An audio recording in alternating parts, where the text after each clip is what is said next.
వాక్యం చేత మాట్లాడి ఈ యూత్ సెషన్లో వీరిని బలవంతులుగా చేయము. వాక్యం వినటం ద్వారా మీరు మేలు పొందాలి, ఇతరులకు మేలు చేసేవారుగా మారాలి. యేసు నామములో అడుగుచున్నాము తండ్రి, ఆమేన్. Theme of this sermon is overcoming the odds in the life.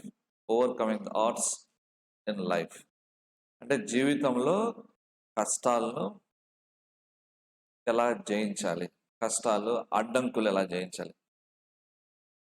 మనం యోసేపు యొక్క జీవితం గురించి ధ్యానిస్తాం. యోసేపు జీవితంలో చూస్తే ఒక మనిషి ఎన్ని కష్టాలు ఎలా అనుభవించి దాన్ని భరించి ఈజిప్ట్లో నంబర్ 2 పొజిషన్కి వెళ్ళాడు. గుంటలో వేశారు, అన్నదమ్ములు ద్వేషించారు, అమ్మి వేశారు బానిసగా, జైల్లో వేసినారు. ఇవన్నీ భరించి జోసెఫ్ జీవితంలో సక్సెస్ చూశాడు. అంటే ఫరో నంబర్ 1 అయితే ఈజిప్ట్కి జోసెఫ్ నంబర్ 2 పొజిషన్కి వచ్చాడు. ఒకడు ప్రెసిడెంట్ అయితే ఇంకో ప్రైమ్ మినిస్టర్. మీరు యూత్ నేర్చుకోవాల్సింది ఏమిటంటే, ఒక యంగ్స్టర్ జాబ్ కొత్తగా చేరాడు. చేరిన తర్వాత ఏమంటున్నాడంటే, మా కాలేజీలో చెప్పిన చదువుకి మేము ఫీల్డ్లో చేస్తున్న పనికి లింక్ లేదు అంట. మీరు ఇంటర్మీడియట్ వాళ్ళు తెలుసుకోవాల్సింది, మనం భారతదేశంలో మనం చదివే చదువుకు మనం చేయబోయే ఉద్యోగాలకు లింక్ ఉండదు. ఎందుకంటే మన స్టడీస్ ఎలాగుంటాయంటే ఒక 10 ఏళ్ళు వెనక్కి ఉంటాయి. జాబ్లో ఫీల్డ్ ఎలాగుంటుందంటే 10 ఏళ్ళు ముందు ఉంటుంది. అంటే కంపెనీస్, కార్పొరేట్ కంపెనీస్ ఏం చేస్తాయంటే పనులు త్వరగా జరగడానికి, ఇంకా మంచి క్వాలిటీతో జరగడానికి, అందరికంటే బాగా చేయాలి కాబట్టి కొత్త కొత్త సాఫ్ట్వేర్స్, కొత్త కొత్త టెక్నాలజీస్ని వాళ్ళు తెచ్చేసుకుంటారు. కానీ మన కాలేజెస్లో కొనలేరు కదా. అంటే పాత 10 ఏళ్ల కింద ఉన్న టెక్నాలజీ ఇచ్చి దాన్నే స్టడీ చేస్తారు. నువ్వు వచ్చేసరికి జాబ్ తెచ్చుకొని దాని మీద వర్క్ చేయాలనుకుంటే అది 10 years అహెడ్ ఉంటుంది, ముందు ఉంటుంది ఆ టెక్నాలజీ. మేము చదివేటప్పుడు 4 ఏదో ఉన్నది లాంగ్వేజ్. బయటకు వచ్చిన తర్వాత అందరూ సి చేస్తున్నారు. 30 years బ్యాక్ గురించి చెప్తున్నా. బీటెక్లో ఫోర్టాన్ ప్రోగ్రామింగ్ నేర్చుకొని మేము బయటకు వస్తే ఫీల్డ్ అంతా సి లాంగ్వేజ్లో ఉంది. చూసారా, లింక్ ఉండదు. కాబట్టి ఇవే ఆడ్స్ అంటే మీరు భవిష్యత్తులో ఎదుర్కోబోయేటువంటి సమస్యలు. ఇవి మీకు సమస్య మాత్రం అనిపించదు, ఎందుకంటే పబ్జి ఉంటుంది, ఫేస్బుక్ ఉంటుంది, తర్వాత వాట్సాప్ ఉంటుంది. టైంపాస్ అలా మునిగిపోయి ఊహల్లో ఉంటారు. ఒక్కసారి మీరు బయటకు వచ్చేసరికి జరిగేది ఏమిట్రా అంటే కంప్లీట్ గ్యాప్, కంప్లీట్ గ్యాప్ అన్నమాట. ఆన్లైన్లో ఉన్న వాళ్ళకు వినిపించుకుంటే దయచేసి చెప్పండి.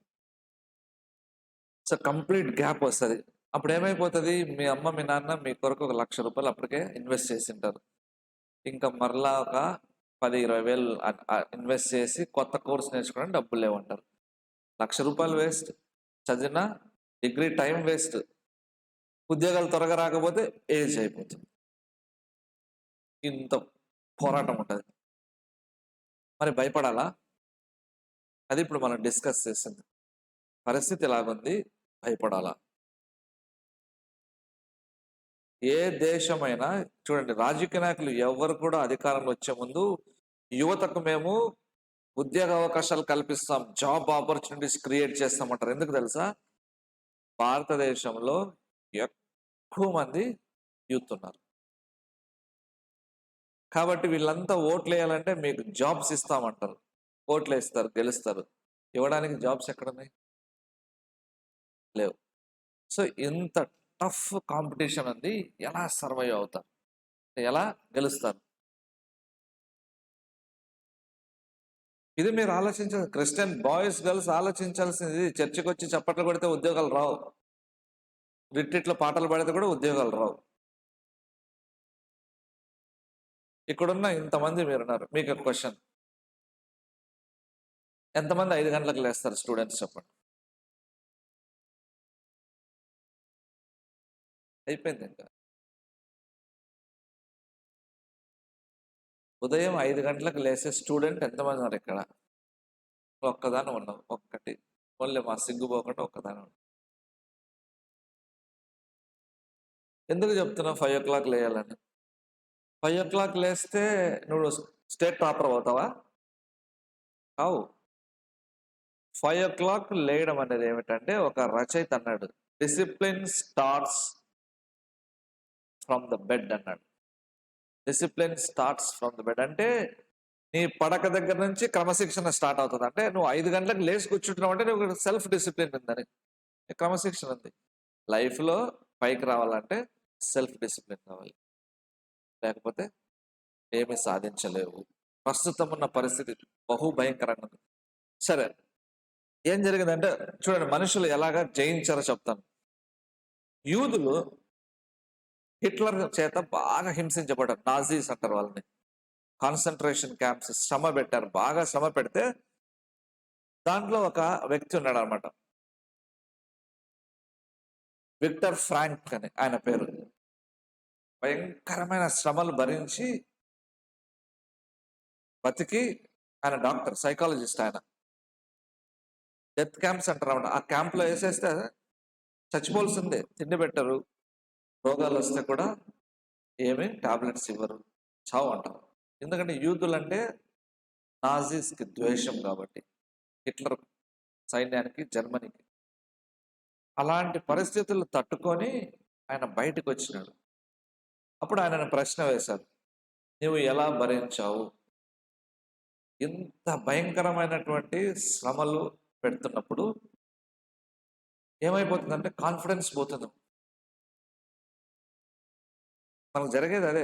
కష్టాలు వచ్చినప్పుడు, శ్రమ వచ్చినప్పుడు, ఓటమి ఉన్నప్పుడు, శత్రువు మనకంటే బలమైనప్పుడు, అంటే సమస్య మనకంటే బలమైనది ఉన్నప్పుడు 1000 మంది ఇంటర్వ్యూకి వస్తారు, ఉన్నది ఒకటే ఒక జాబ్. అప్పుడు నువ్వేం ఆలోచిస్తావు? నాకెక్కడ వస్తుంది? అది సమస్య పెద్దదైనప్పుడు ఏమవుతుందంటే కాన్ఫిడెన్స్ పోతుంది. ఈయనకు అడిగారు, విక్టర్ ఫ్రాంక్ల్కి అడిగారు, నువ్వు ఎలా ఈ సమస్యను అధిగమించావు అంటే ఒకటే ఒక కారణం అని చెప్పాడు ఆయన. ఏమిటా కారణం అంటే, భవిష్యత్తు గురించినటువంటి ఒక దర్శనం ఉన్నది నాకు. I have a sense of future vision అన్నాడు. నేను బయటపడతాను, బయటపడితే నేను చేయవలసినటువంటి పనులు చాలా ఉన్నాయి, ఇవి నేను తప్ప వేరే వాళ్ళు చేయలేరు, కాబట్టి నేను ఖచ్చితంగా బయటికి రావాలి. ఆ యొక్క థాట్, భవిష్యత్తు విషయంలో ఆయన కలిగి ఉన్న దర్శనం ఏం చేసిందంటే ఆయనను కాన్ఫిడెన్స్తో నింపింది. మీకు రావాల్సింది కూడా ఇదే, మీకు రావాల్సింది కూడా ఇదే. మీకు తెలియని ఇంకొక విషయం, యూత్కి తెలియని ఇంకొక విషయం ఏం తెలుసా? నీ ద్వారా జరిగే పనులు కొన్ని ఉంటాయి తెలుసా మీకు? అవి నువ్వే చేయాలి, నేను చేయలేను. అవి నువ్వే చేయాల్సి ఉంటుంది, మిగతా వ్యక్తులకు అది సాధ్యం కాదు. నేను చేయాల్సిన పనులు ఇన్ని ఉన్నాయి కాబట్టి నేను నా యొక్క లైఫ్ని ఫుల్ హై డిసిప్లిన్తో నేను కట్టుకోవాలి, హై డిసిప్లిన్తో కట్టుకోవాలి. ఈ సత్యం మీకు తెలిస్తే మీరు ఇక్కడ నుంచి నా లైఫ్ బోరుగుంది అన్నారు. సరే, ఇక్కడ చూద్దాం. ఇప్పుడు యవనస్తులు, youth, they are facing certain odds. కొన్ని సమస్యలు ఎదుర్కొంటున్నారు. ఏమిటా సమస్యలు అంటే వీటిని జయించాలి. You have to survive. వీటిని జయించి నువ్వు సక్సెస్ఫుల్ పర్సన్ ఉన్నారు. ఏమిటంటే మొదటిది, యూత్కు సమస్య భారతదేశంలో ఏంటంటే ఉద్యోగ అవకాశాలు, జాబ్లెస్నెస్. మీకు తెలియదు, ఇంటర్మీడియట్ వాళ్ళకు, డిగ్రీ వాళ్ళకు తెలియదు. డిగ్రీ అయిపోయి ఉద్యోగాలు వెతుకుతున్న వారికి నేను చెప్తున్న బాధ అర్థమవుతుంది. రెండవది, విపరీతమైన కాంపిటీషన్, పోటీ ఉంది. 1000 candidates 1 vacancy అంటారు. 1000 మంది క్యాండిడేట్స్ ఉన్నారు, ఒకటే ఒక జాబ్ ఉంది. విపరీతమైన పోటీ ఉంది. మూడవది, ఇది ఇంకా ఇంపార్టెంట్, మీ జీవితంలో మీరు ఎదుర్కొనే సమస్యల్లో చాలా ముఖ్యమైనది ఏమిటంటే అంటే టైం వేస్టర్స్ అని ఉంటాయి కొన్ని, తెలుసా? అర్థమవుతుందా? టైం వేస్టర్స్, నీ సమయాన్ని వృధా చేసేటువంటివి, ఏవి? గ్యాడ్జెట్స్, మొబైల్ ఫోన్, ఇంటర్నెట్, నీ ఫ్రెండ్స్ కూడా. వాడి ఫ్రెండ్స్ అంతా టైం వేస్టర్స్ లిస్ట్లోకి వస్తారు. నిజం, మన ఫ్రెండ్స్ కూడా టైం వేస్టర్స్. మన చుట్టాలు కూడా కొంతమంది టైం వేస్టర్స్ ఉంటారు.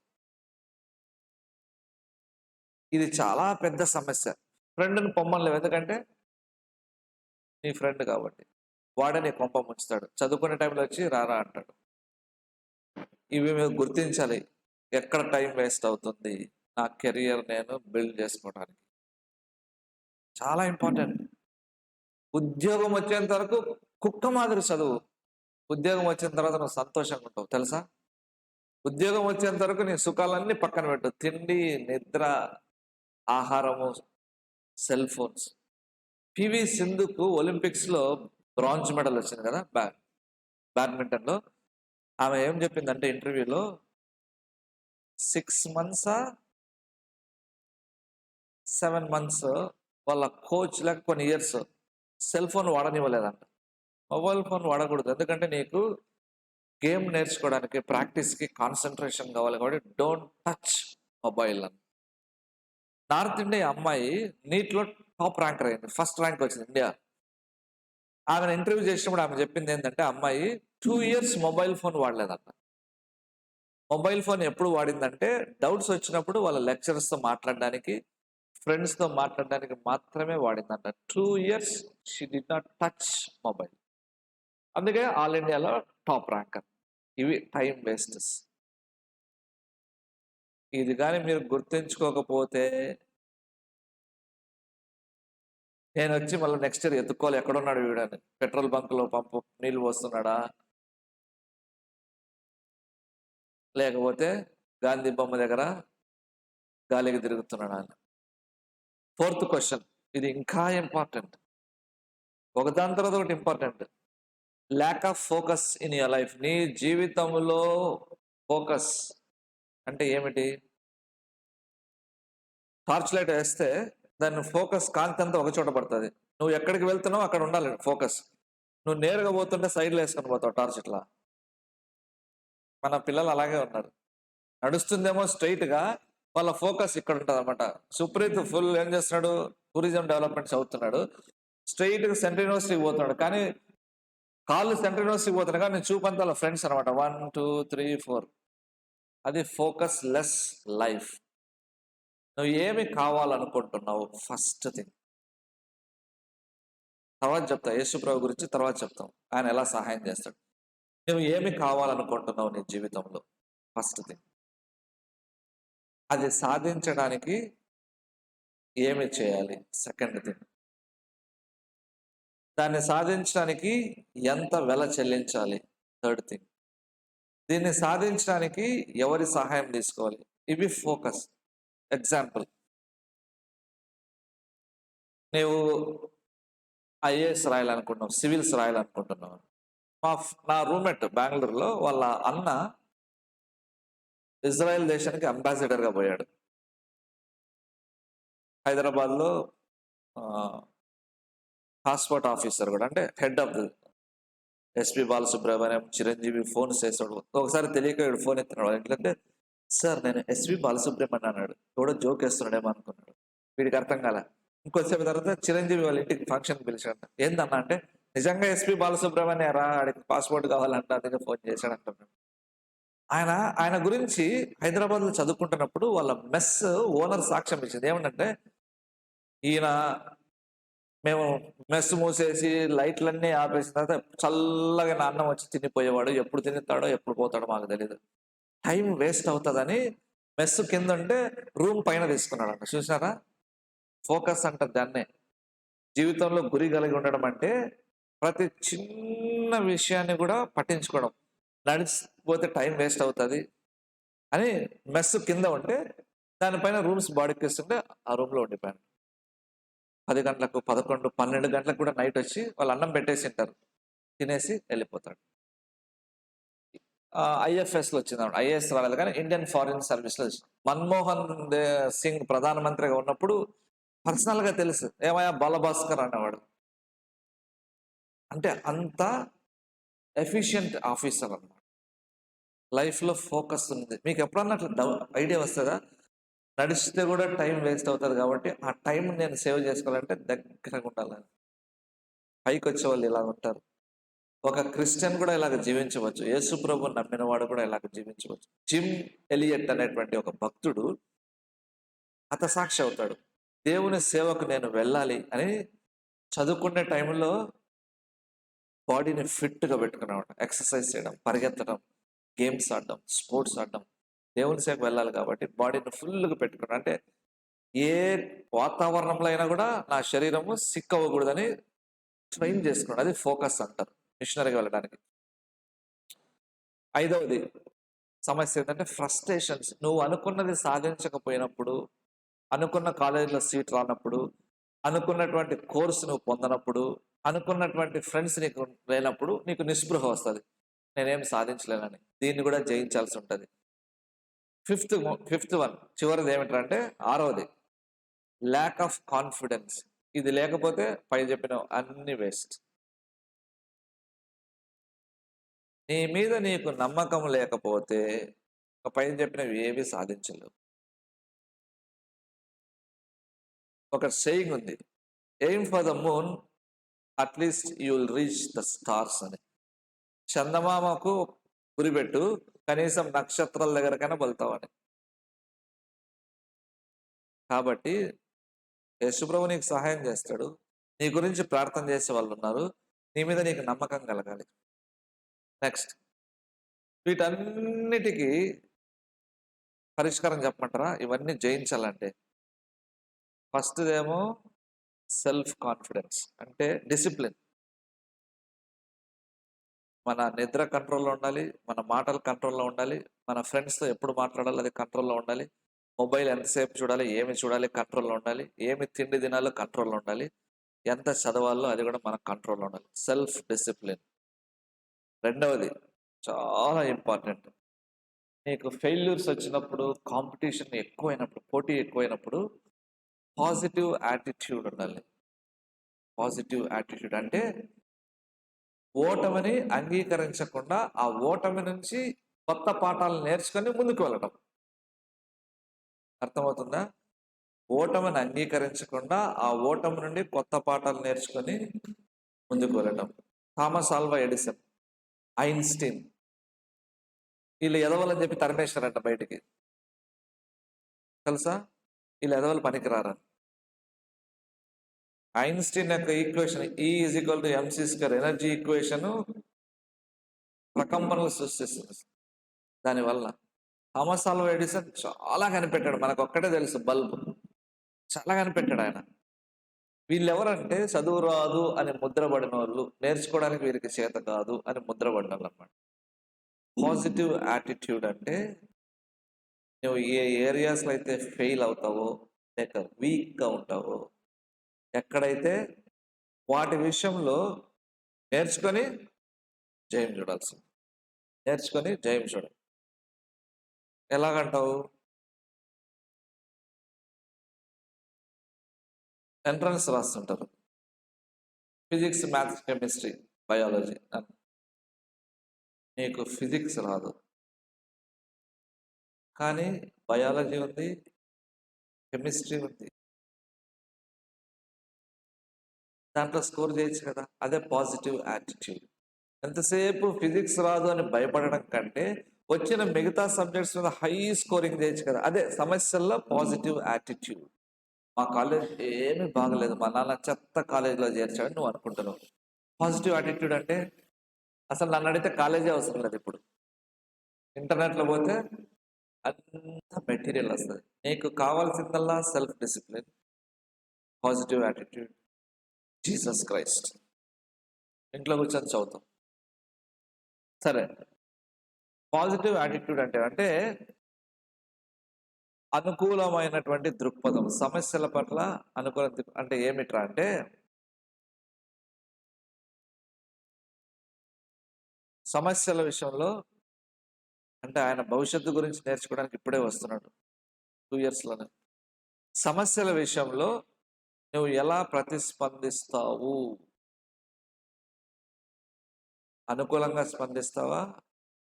వ్యతిరేకంగా? అంటే ఓడిపోయాను అనే మనస్తత్వం నువ్వు ఆపాదించుకుంటావా? Next time I can do better అంటావా? దాన్నే positive attitude. Positive attitude is how you respond, positive response to the problems you face. సరే, ఒక ఆయన ఒక మాట చెప్పాడు, ఏమంటే show me your friends, I will show your future అన్నాడు. Show me your friends, I will show your future. అర్థమైందా? నీ స్నేహితులు నాకు చూపించు, నీ భవిష్యత్తు ఏందో చెప్తా. మీకు తెలియదు ఈ స్టేట్మెంట్, కొత్త కదా. కాలేజ్లో ఎవడైతే క్లాస్ టాపర్స్తో తిరుగుతాడో వాడికి అట్లీస్ట్ ఫస్ట్ క్లాస్ వస్తుంది. వాని భవిష్యత్తు చెప్పచ్చు కదా. ఎవడైతే 420 వాళ్ళతో తిరుగుతాడో వాని భవిష్యత్తు కూడా మనం చెప్పచ్చు. అందుకే show me your friends, I will show your future. నీ ఫ్రెండ్స్ ఎవరు జాగ్రత్తగా పట్టు. ఎదవలు, చదువు మీద ఇంట్రెస్ట్ లేని వాళ్ళు, వాళ్ళతో తిరిగావా నీ భవిష్యత్తు నువ్వే రాసుకున్నావు. జోసెఫ్ లైఫ్ దగ్గరకు వస్తాం. జోసెఫ్ కూడా చాలా ప్రాబ్లమ్స్ ఎదుర్కొన్నాడు. జోసెఫ్ లైఫ్ దగ్గరకు వస్తే జోసెఫ్ కొన్ని స్ట్రెంగ్స్ ఉన్నాయి. కొంతమందికి, నీకు నాకు కూడా కొన్ని బలములు కొన్ని బలహీనతలు ఉంటాయి, తెలుసా? స్ట్రెంగ్స్ ఉంటాయి, వీక్నెస్ ఉంటాయి. జోసెఫ్ స్ట్రెంగ్త్ చూద్దాం. పర్సనల్ ఇంటెగ్రిటీ అంటే యథార్థత. మనుషులు చూసినప్పుడు నమ్మకంగా ఉన్నాడు, చూడనప్పుడు నమ్మకంగా ఉన్నాడు. Second, positive outlook for life. కష్టాలు అన్నీ ఉన్నా కూడా ఎక్కడ కూడా ఓటమిని అంగీకరించలేదు. ఒక రోజు నాకు జయం ఉంది అనుకున్నాడు. మూడవది, పేషెన్స్ ఇన్ సఫరింగ్. శ్రమలలో ఆయన ఓపిక ఉన్నాడు. ఓటమిలో మనకు ఓపిక కావాలి, ఓటమిలో మనకు ఓపిక కావాలి. సరే, వీక్నెస్ చూద్దాం. జోసెఫ్ యొక్క వీక్నెస్ యూత్ఫుల్ ప్రైడ్ అనేది, గర్వం అనేది జోసెఫ్కి. Next, friction with brothers. తన యొక్క అన్నలతో గొడవ ఉందండి. యవ్వన కాలంలో గర్వము, తర్వాత అన్నలతో సంబంధం సరిగ్గా లేదు. మీకు వచ్చే పెద్ద సమస్య ఏమిటంటే మీరు జీవితంలో పైకి రాకపోవడానికి మీకు తెలివి లేదు, మీరు చురుకైన వాళ్ళు అని కాదు, కానీ ఈ ఏజ్లో మీకు గర్వం ఉంటుంది. ఇతరులు చెప్పినవి వినరు కాబట్టి మీరు ఓడిపోతారు. గర్వం లేకుంటే తల్లిదండ్రులు చెప్పినట్టుగా చేసుకొని దేవుడు చెప్పినట్టుగా వింటారు. అందుకే ఈ ఏజ్లో మీకు కావాల్సింది గర్వమును వదిలించుకోవడం. అది దేవుని ద్వారా సాధ్యమవుతుంది. ఇప్పుడు మనం చూసాం సక్సెస్ఫుల్ పర్సన్ యొక్క మార్క్స్ ఏమో చూసాం, క్వశ్చన్స్ అన్ని, దాన్ని వదిలేస్తాం. నెక్స్ట్ చూసినట్టయితే, what was the success Mantra of Joseph's life? Joseph కింద నుంచి ఈజిప్ట్ నంబర్ 2కు దీనికమైంది. ఈజిప్ట్లో నంబర్ 2 పొజిషన్కి పోవడానికి కారణం ఏమిటి? లో పొజిషన్ నుండి నంబర్ 2 పొజిషన్కి వెళ్ళడం. ఏమి రీజన్ ఏమి? ఇవే మనం బైబిల్ చదివితే బోర్ నాకు అంటారు కదా. బైబిల్ అంటే, బైబిల్ బోర్ కాదు. వీళ్ళ లైఫ్లో సమస్యలను ఎలాగా ఓవర్కమ్ చేశారంటే మీలాగా యంగ్ ఏజ్లోనే. ఫస్ట్ దానికి ముందు ఇది చూద్దాం. సరే, చాలా మంది యంగ్స్టర్స్ ఏం చేస్తారంటే, యవనస్తులు గుర్తింపు కొరకు చాలా పిచ్చి పిచ్చివి చేస్తారు. మొన్న న్యూస్లో వచ్చింది, రాఖీ సావంత్ అనే ఒక పిచ్చి యాక్ట్రెస్ ఉంది, బాలీవుడ్ యాక్ట్రెస్. బిగ్ బాస్ షోలో ఆమె యొక్క అవకాశం కావాలని చెప్పి స్పైడర్ మ్యాన్ మాదిరి వేషం వేసుకొని వచ్చి రోడ్ల మీద వచ్చి అల్లరి చేసిందంటే రికగ్నిషన్ కొరకు, గుర్తింపు కొరకు. మీరంతా కూడా చేసేది గుర్తింపు కొరకు చేస్తారు. కొంతమంది అమ్మాయిలు ఉంటారు, కాలేజీలో గుర్తింపు కావాలని చాలా మంది అబ్బాయిలతో తిరగడం మొదలు పెడతారు. ఎవడరా ఈ పిల్ల ఇంతమంది బాయ్స్ ఫ్రెండ్స్తో తిరుగుతుందని అందరూ రికగ్నైజ్ చేస్తారు. అలాంటి పిచ్చి పనులు చేస్తారు. ఇంకా కొంతమంది ఏం చేస్తారు, రికగ్నిషన్ కొరకు గర్ల్ ఫ్రెండ్ కావాలని గర్ల్ ఫ్రెండ్ ఎంటబడతారు. ఏదో గుర్తింపు పొందదామని చేసే ప్రయత్నము. చూడండి, మీరు యూట్యూబ్లో చూస్తే యూట్యూబ్లో షార్ట్స్ కానీ టిక్టాక్ చూస్తున్నారు కదా, పిచ్చి పిచ్చివి చేస్తున్నారా? ఎందుకు చేస్తున్నారంటే గుర్తింపు కొరకు. మనుషుల చేత మేము గుర్తించబడాలి. నువ్వు ఎప్పుడైతే మనుషుల చేత గుర్తించబడాలని చాలా కష్టపడతావో అప్పుడు వచ్చే సమస్య ఏమిటంటే నీ ఒరిజినాలిటీ పోతుంది.